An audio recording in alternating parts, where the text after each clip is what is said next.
Muling nagbigay ang Ukraine ng matinding dagok sa Russia. Sa mahusay na taktika at plano, tuluyang winasak ng sandatahang lakas ng Ukraine ang base ng bomber ng Russia.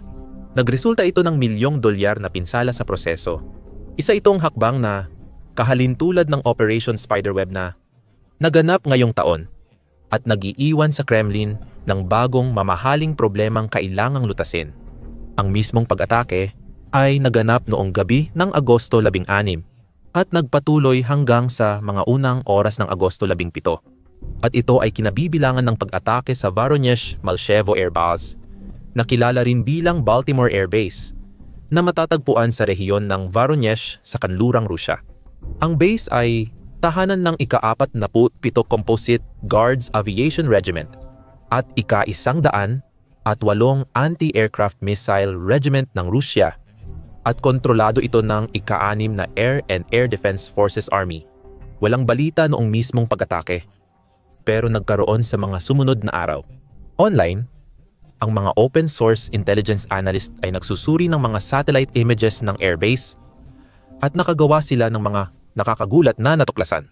Ang grupong Cyber Boroshnor ng intelihensya ang nanguna sa investigasyon at ibinahagi ang kanilang mga natuklasan sa isang mahabang post sa Telegram na inilathala noong Agosto 27. Sa pagsusuri ng mga satellite images, makukumpirma na bilang resulta ng pag-atake noong Agosto 16-17 naapektuhan ang training ground ng ika-108 Anti-Aircraft Missile Regiment at ang Baltimore Airfield sa rehiyon ng Voronezh.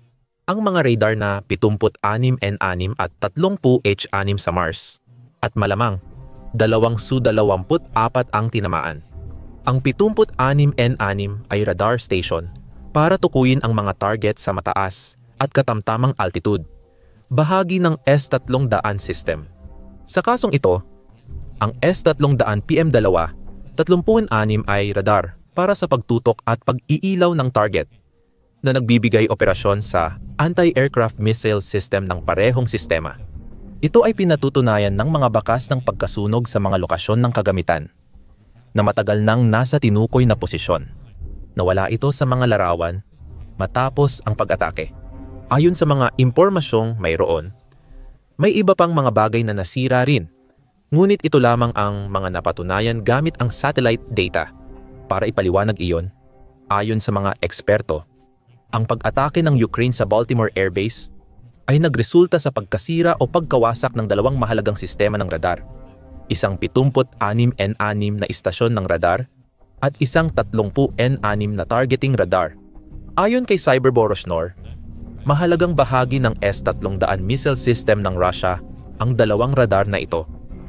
Ginagamit para ipagtanggol ang mahahalagang lugar gaya ng airbase laban sa air raid at cruise missile strike.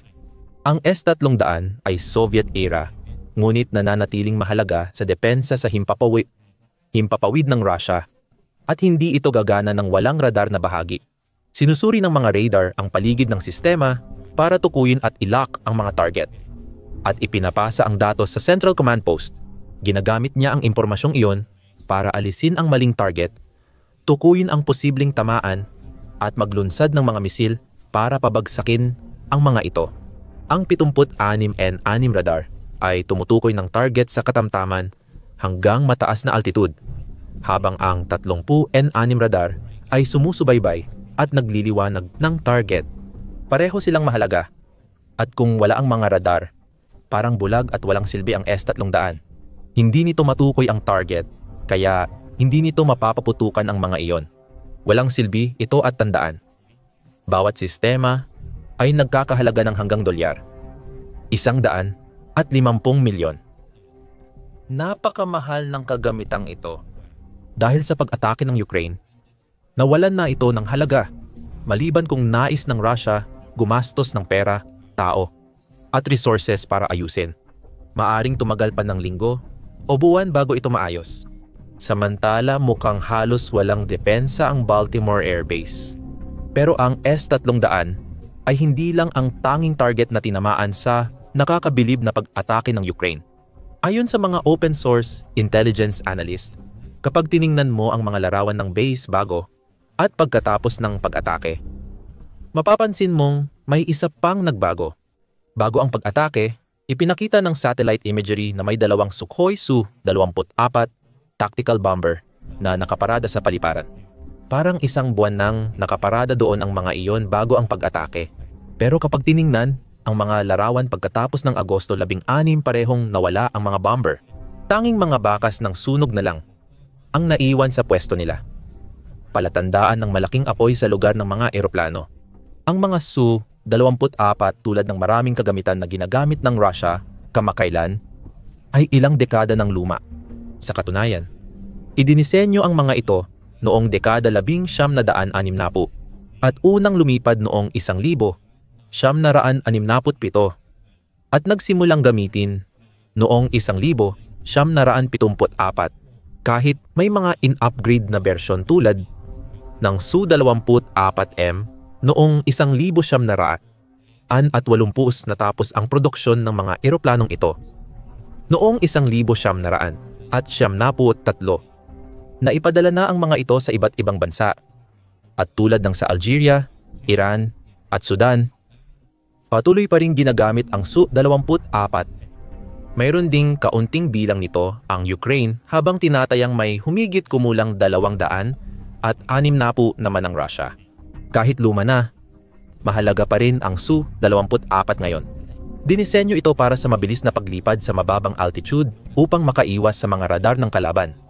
Gumagana ito sa ilang sitwasyon, lalo na kung mahigpit ang labanan sa himpapawid at abala ang depensa ng kalaban sa ibang target. Ang bawat Su-24 ay kayang magdala ng mahigit 17,000 libra ng bomba at misil, kaya sapat ito para magdulot ng malaking pinsala kapag ginamit ng epektibo. Ito ay mga bomber na kayang lumipad kahit anong panahon o kondisyon, araw o gabi, kaya marami silang gamit sa arsenal ng Kremlin. Gayunpaman, luma pa rin sila sa maraming aspeto tulad ng avionics at kulang sa tibay at pagiging maaasahan kumpara sa mas modernong strike aircraft. Kahit ang Rusya na kamakailan ay napilitang umasa sa mga dekada ng tangke at iba pang lumang kagamitan. Dahil sa desperadong sitwasyon na kinasasadlakan nito, ay karaniwang itinuturing na laos na ang Su-24. Mas pinili ng kanilang mga puwersa na gamitin ang mas modernong Su-34 habang ang natitirang fleet ng Su-24 ay pangunahing ginagamit ng naval aviation ng Rusya. Dahil dito, dalawang posibilidad ang iminungkahi ng mga analyst tungkol sa sumabog na Su-24 bomber sa Baltimore Air Base. Maaaring lumana ang mga airframe na ito na itinatabi lang ng Rusya bilang reserba o kaya naman ay mga espesyal na Su-24MR variant ito na partikular na dinisenyo para sa reconnaissance missions. Ang Su-24MR Offenser E na mga variant ng Su-24 ay unang lumipad noong 1980 at pumasok sa serbisyo makalipas ang ilang taon. Nilagyan ang mga ito ng karagdagang surveillance equipment kumpara sa original, kabilang ang mga sensor, side-looking airborne radars at infrared recon systems.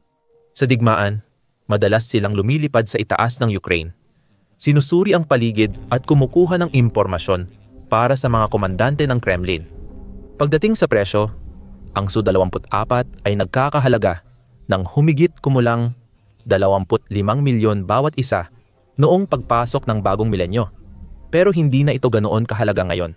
Gayunpaman, mahalaga pa rin ito sa Russia dahil marami pang ganitong eroplano ang nakaimbak o nakaparada sa malalayong paliparan ng kanilang malawak na teritoryo. At siguradong hindi matutuwa si Pangulong Vladimir Putin kapag narinig niyang may panibagong kagamitang militar na sinunog ng Ukraine. Walang detalyeng inilabas kung paano eksaktong isinagawa ng Ukraine ang pag-ataking ito. Pero may mga ulat ng maraming drone ng Ukraine sa lugar ng Voronezh noong gabing iyon. Tumama ang ilan sa mga ito sa malaking istasyon ng tren sa Lysky, Russia, kung saan iniulat ng mga residente ang 6 na pagsabog noong madaling araw ng Agosto 17. Malaki ang posibilidad na may ilang drone na nakarating sa Baltimore Air Base. Sinunog ang Su-24 bomber at malubhang napinsala ang radar ng S-300 missile system. Isa na naman itong halimbawa sa patuloy na dumaraming matagumpay na pag-atake ng Ukraine sa mga mahalagang target ng Russia. Madaming ganitong pag-atake ang nangyari nitong mga nakaraang linggo't buwan, ang Operation Spiderweb noong Hunyo 1 ay naging tampok at kapansin-pansin sa mga balita sa buong mundo. Ito ang pinakamalaki at pinakamahusay na pag-atake ng Ukraine sa Russia. Gamit ang maraming drone na palihim itinago sa mga truck at dinala sa mga estratehikong lokasyon sa buong bansa. Pagdating ng mga truck malapit sa 4 na pangunahing paliparan, binuksan nila ang bubong at pinalipad ang mga drone na sumira sa 12 ng Russian bombers at iba pang sasakyang panghimpapawid na nagdulot ng bilyong dolyar na pinsala. Bagaman ang Operation Spiderweb ang pinakamatinding atake ng Ukraine sa Russia, hindi ito ang nag-iisang operasyon nila. 12 ng pag-atake rin ang tumama sa oil refinery, pipeline, command post, imbakan ng bala, logistic hub, paliparan, planta ng drone, at iba pang pasilidad militar. May mga pag-atake na maliit lang at kaunting pinsala ang dulot. Pero may malalaki rin na nagdudulot ng matinding pagkalugi at malaking gastusin sa pagkukumpuni para sa Russia. Gayunpaman, nakakatulong ang lahat ng ito sa pagpapahina ng makinarya ng digmaan ng Kremlin at pagpantay ng laban. Ang mga pag-ataking ito ay nangyayari palagi. Sa bawat lumilipas na linggo, may balita ng mga bagong matagumpay na pag-atake. Bawat isa ay nagdadagdag ng panibagong problema para kay Putin at sa kanyang mga kasabwat sa Kremlin. Noong Agosto 20, lumabas ang video kung saan ginamit ng Ukrainian National Guard ang Ukrainian Army 5S para sirain ang Russian S-305 air defense launcher sa sinakop na rehiyon ng Zaporizhia, timog silangang Ukraine. Ibinahagi sa Telegram ng mamamahayag na si Yuri Butasov ang video at siya rin ang sumulat ng caption. Sinira ng mga mandirigma ng Lazar Separate Special Forces Detachment ng 27 Tasats Pachers Brigade ng National Guard ng Ukraine sa direksyon ng Zaporizhia, ang S-305 Air Defense System na nagkakahalaga ng 40 milyon. Isang kamanghamanghang pagsabog ng mga bala at sunog sa isang mahusay na operasyon.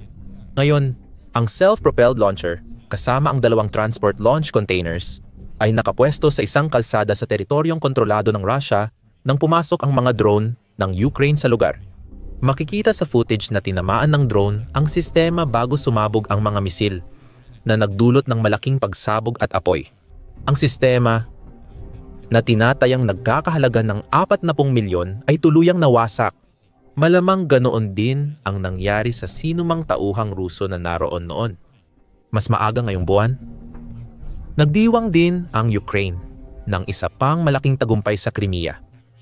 Matapos magsagawa ng matagumpay na drone strike noong madaling araw ng Agosto, 4 sa sinakop na Sarki Air Base, inilahad ng serbisyo ng seguridad ng Ukraine ang resulta ng operasyon. Kagabi, tinarget ng mga drone ng ang Sarki Military Air Base sa pansamantalang sinakop na Crimea. Pangunahing base ito ng Russia sa Black Sea. Nasira ng pag-atake ang imbakan ng sandata ng eroplano sa paliparan. Isang Su-30 SM na eroplano ang nawasak at isa pa ang nasira. 3 Su-24 na eroplano ang tinamaan at malaki ang pinsala sa kalaban. Ang karaniwang halaga ng isang Su-30 SM na fighter jet ay nasa pagitan ng dolyar 35 hanggang dolyar 50 milyon. Ang operasyon ng SSU Special Operations Center ay nakasira rin ng imbakan ng sandatang panghimpapawid sa paliparan. Ang matagumpay na operasyon ng SSU at Sakhi ay hakbang para pahinain ang kakayahan ng kalaban na magsagawa ng pananakop sa Ukraine. Dapat tandaan ng mga mananakop na hindi sila kailanman magiging ligtas sa ating lupain. Nawasak ang isang Russian fighter jet at 4 pang eroplano na nagdulot ng milyong dolyar na pinsala. Ilang araw matapos nito, noong Agosto 8 sa Crimea, iniulat na sinira ng Ukrainian drone ang isa sa pinakamodernong kagamitan ng Russia, ang S-500 radar system. Muli, ang Cyberborozhno Open Source Analyst Group ang nag-ulat ng balitang ito. Sinuri ng grupo ang video mula sa Direktorat ng Intelligence ng Depensa ng Ukraine, Direktorat ng Intelligence ng Depensa ng Ukraine, na nagpapakita ng mga kumikilos na drone. Noong panahong iyon, akala ay S-400 system ang tinamaan. Ngunit iba ang konklusyon ng mga analyst ng Cyber Boroshnov. Sa video ng Direktorat ng Intelligence ng Depensa ng Ukraine kahapon, ang nakakuha ng aming pansin ay ang naiulat na pagtama sa isang 76L6 radar mula sa S-400 system. Maliban kung 76L6 iyon, sinuri namin ang mga visual na katangian at masasabi naming may kumpiyansa na ito ay ang 78L6 Yenisei Standard Radar para sa S-500, Promote Missile System Cyber. Pinagsama ni Boroshnov sa pagsasabing, tinamaan namin ang isang S-500 radar gamit ang isang Ukrainian drone. Dinisenyo ito para matukoy ang ballistic missile, hypersonic na sasakyan, stealth eroplano, low-orbit satellite, at napakabilis na target sa himpapawid.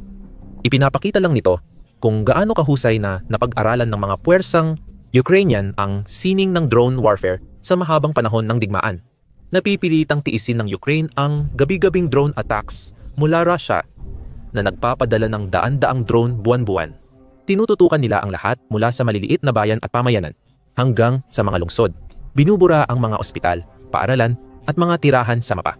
Nagdadala ito ng takot sa mga inosenteng sibilyan at sundalong tumutupad ng tungkulin para protektahan ang bansa. Pero sa nakaraang taon, nabaligtad ng Ukraine ang sitwasyon. Tinapatan nito ang Russia gamit ang sarili nitong mapanirang mga drone at sunod-sunod na matagumpay na pag-atake. Hindi mahalaga kung radar sa Crimea o Soviet bomber sa Voronezh ang target ng Ukraine. Lahat ng ataking ito ay mahalaga. May epekto ang lahat ng ito sa anumang paraan. Kahit maliit ang pag-atake, nagdudulot pa rin ito ng pinansyal o militar na pagkalugi sa Russia. Samantala, ang mas malalaking pag-atake ay maaaring huminto sa operasyon ng radar at magdulot ng butas sa depensa ng himpapawid ng Kremlin, na maaaring magbunga ng mas mapanirang sunod-sunod na atake. Nahihirapan ngayon ang Russia dahil sa matinding problemang pang-ekonomiya na dulot ng labis na paggastos ni Putin sa digmaan. Sobrang laki na ng naging puhunan ng bansa sa labanan. Ibinuhos nila ang daan-daang bilyong dolyar para sa pagbili at paggawa ng mga armas, pangangalap ng mga sundalo, at mga operasyong militar. Malaki ang nabawas sa kanilang pondo at ramdam nila ang epekto ng sunod-sunod na parusang ipinataw ng United States, European Union at iba pang bansang kanluranin. Nagbabala ang mga eksperto sa pananalapi sa Rusya ng malaking pagbagsak ng ekonomiya kung walang agarang aksyon. Kahit si Putin ay napilitang umatras at bawasan ang gastos para sa 2026 para mapagaan ang pinansyal na pasanin ng bansa. Samantala, nahihirapan ang malalaking bangko sa Rusya dahil sa record na dami ng hindi nababayarang utang at iba pang mga issue. At wala talagang palatandaan na gaganda ang sitwasyon sa lalong madaling panahon. Kaya tuwing umatake ang Ukraine sa base ng himpapawid ng Rusya, oil refinery, o mahalagang lokasyon ng lohistika o militar, nagdudulot iyon ng dagdag na pinsala. Pinahihina nito ang ekonomiya at nagdadagdag pa ng bayarin kay Putin na dapat niyang harapin. At sa huli, lahat ng ito ay bumabagsak din sa karaniwang mga Ruso sa kalsada. Marami sa kanila ay hindi pa rin nakakita ng mga kaibigan o kapamilya na napatay o nasugatan sa digmaan. Ngunit patuloy din nilang nararanasan ang pagtaas ng gastusin kung saan halos dumoble ang presyo ng maraming pangunahing bilihin kamakailan. Nakakatulong ito sa pagbaba ng pambansang damdamin sa Rusya, dahilan para mainis kay Putin ang mas maraming tao at masira ang kanyang pamana. Bukod dito, dahil mas maraming gastos at mas kaunting pera, mas mahihirapan ang Rusya na ituloy at angkinin ang tagumpay sa digmaang ito. Isang digmaan na sa Rusya ay unti-unting nakikitang walang saysay at hindi na kayang ipagpatuloy. Nagdadala rin ng kaguluhan sa Rusya ang mga pag-atake tulad ng strike sa Baltimore Air Base. Pagkatapos ng bawat atake ng Ukrainian, kailangang alamin ng mga komandante ng Rusya kung ano at paano ito nangyari. Muli na namang nagawa ng mga drone o misil ng Ukraine na lampasan ang kanilang depensa sa himpapawid, makalusot sa kanilang mga radar, at tamaan ang mga mahalaga at importanteng target. Madalas, mas marami silang tanong kaysa sagot at napipilitang pagdudahan ang kanilang sistema, sundalo, at ahensya ng intelihensya habang naghahanap ng masisisi. Maaaring kailanganin din nilang baguhin ang taktika o ilipat ang mga kagamitan tulad ng radar at sistema ng misil para mapunan ang nawala. Dahil dito, maraming nasasayang na oras, resources at lakas tao. Nawawala ang focus sa mga unang pag-atake ng Russia at opensiba dahil kailangan ng Kremlin magtuon sa pagpapatibay ng depensa. Habang dumarami ang pag-atake, lalong lumalala ang sitwasyon. Bawat isa ay nagpapahina sa kumpiyansa ng Russia sa kanilang militar at nagpapalambot sa kanilang posisyon na iniiwan ang mga sundalo at opisyal ng Russia na nagtataka kung saan at kailan muling aatake ang kanilang kalaban. Ngunit tila wala silang malinaw na paraan para mapigilan ang mga ito. Dahil dito, umaabot na sa puntong hindi naligtas ang mga Russian kahit nasa sarili nilang teritoryo. Iyan mismo ang naramdaman ng mga Ukrainian mula nang magsimula ang pananakop. At muli, nagawa ng Kyiv na ipatikim sa Moscow ang sarili nitong mapait na gamot. Samantala, sa panig ng Ukraine, ang mga ganitong pag-atake ay nakakatulong upang itaas ang morale at magbigay ng motibasyon sa mga sundalo at sa pangkalahatang publiko. Pinapatunayan nito na kahit sila ang dehado sa digmaang ito, sa maraming paraan, higit pa sa kayang ipagtanggol ng Ukraine ang sarili nito. Kaya rin nilang magplano at magsagawa ng malalaking kontra-atake at malalalim na pag-atake lampas pa sa kanilang mga hangganan. Ipinapakita nitong kaya ng Kyiv pahinain ang makinarya ng digmaan ng Kremlin sa bawat pag-atake. Kahit hindi nito mapanalo ang digmaan, makakatulong pa rin ito para ipakita ng Ukraine ang lakas at makapinsala sa halip na ituon lahat ng kanilang lakas at pagsisikap sa depensa lamang. Sa madaling salita, nabibigyan ng Ukraine ng oras at pagkakataon ang kanilang sandatahang lakas habang naililigtas ang buhay at napapahina ang opensiba ng Russia sa pag-abala sa kanila sa sarili nilang teritoryo. Kaya bawat atake, maliit man o malaki, ay nagdudulot ng pagdiriwang sa Kyiv at pagkadismaya sa Moscow. Pakinggan ang magagandang balita para sa Ukraine at masama para sa Russia sa aming bagong video, kung saan tinitingnan namin kung paano kumpirmado na ng Belgium ang pagpapadala ng F-16 fighter jets sa Ukraine na makakatulong sa Kyiv para makuha ang dominasyon sa himpapawid bago matapos ang taon. Alamin kung paano nagdudulot ng malaking krisis sa Kremlin ang bagong estratehiya ng Ukraine sa drone strike targets. At sa huli, siguraduhin mong mag-subscribe din sa aming pinagkakatiwalaang channel para ikaw ang isa sa mga unang makakaalam ng pinakamahalagang balita at mga kaganapan mula sa mga frontline ng Ukraine at iba pa.